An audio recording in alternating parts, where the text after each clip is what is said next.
សូមគោរពជំរាបសួរពុកម៉ែបងប្អូនដែលកំពុងតាមដានទស្សនាវីដេអូ Channel បញ្ញាបុត្រថ្ងៃនេះខ្ញុំមកបង្ហាញជូនជាថ្មីបាទឲ្យពុកម៉ែបងប្អូនបានស្គាល់អំពីដើមចន្ទុលពងមាន់បាទដោយសារតែមានបងគាត់ឆ្ងល់បាទគាត់ថាមើលវីដេអូមុនអត់សូវច្បាស់ឥឡូវខ្ញុំមកបង្ហាញជាថ្មីម្ដងទៀតបាទឥឡូវនេះស្លឹកពុកម៉ែបងប្អូនបាទនេះស្លឹកផ្ទៃខាងក្រោមនេះស្លឹកបាទផ្ទៃខាងក្រោមនេះស្លឹកហើយនេះផ្ទៃខាងលើនេះស្លឹកបាទផ្ទៃខាងលើបាទបែបហ្នឹងអញ្ចឹងស្លឹកដុះប្រជុំតងបាទនេះពុកម៉ែបងប្អូនឃើញទេបាទដុះបែបហ្នឹងស្លឹកណាបាទហើយផ្នែកខាងលើរឿងរលោងបាទខៀវឡើងរលោងហើយនេះផ្លែបាទស្តៀងជាមួយផ្លែកន្លងភ្លុកដែរតែតូចជាងផ្លែកន្លងភ្លុកបាទហើយនេះដើមបាទដើមបែបនេះបាទ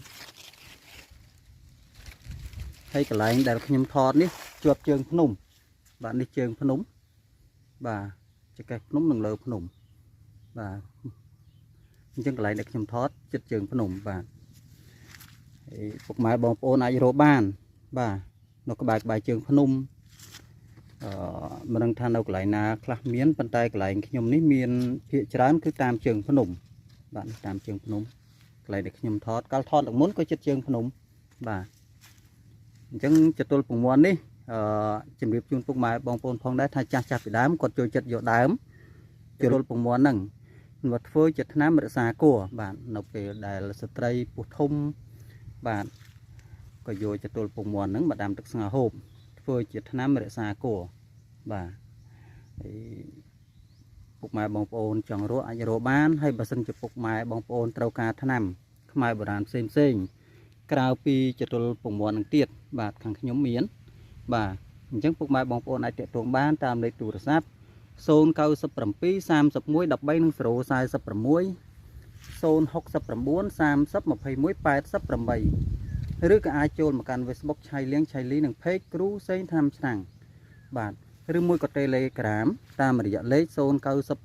31 13 046ដែលមានឈ្មោះថាគ្រូសេងថ្នាំឆ្នាំងដូចគ្នាបាទហើយក៏សូមជម្រាបជូនពុកម៉ែបងប្អូនផងដែរបាទថាបើសិនជាពុកម៉ែបងប្អូនមានជំងឺហើយមានចម្ងល់ផ្សេងបាទពាក់ព័ន្ធនឹងជំងឺដែលពុកម៉ែបងប្អូនឈឺយូរណាស់មកហើយពិបាកក្នុងការព្យាបាលរកថ្នាំព្យាបាលមិនបានអញ្ចឹងអាចវិភាសាបានបាទពុកម៉ែបងប្អូនអាចទេតាមលេខទូរស័ព្ទក៏បានតាក់ទងតាម Facebook ក៏បាន Telegram ក៏បានបាទពេលខ្លះទេមកខ្ញុំអត់ចូលដោយសារតែខ្ញុំនៅតំបន់ភ្នំបាទអញ្ចឹងទោះតែពុកម៉ែបងប្អូនព្យាយាមឬមកក៏តាក់ទងតាម Telegram និង Facebook បាទហើយក៏សូមអរគុណ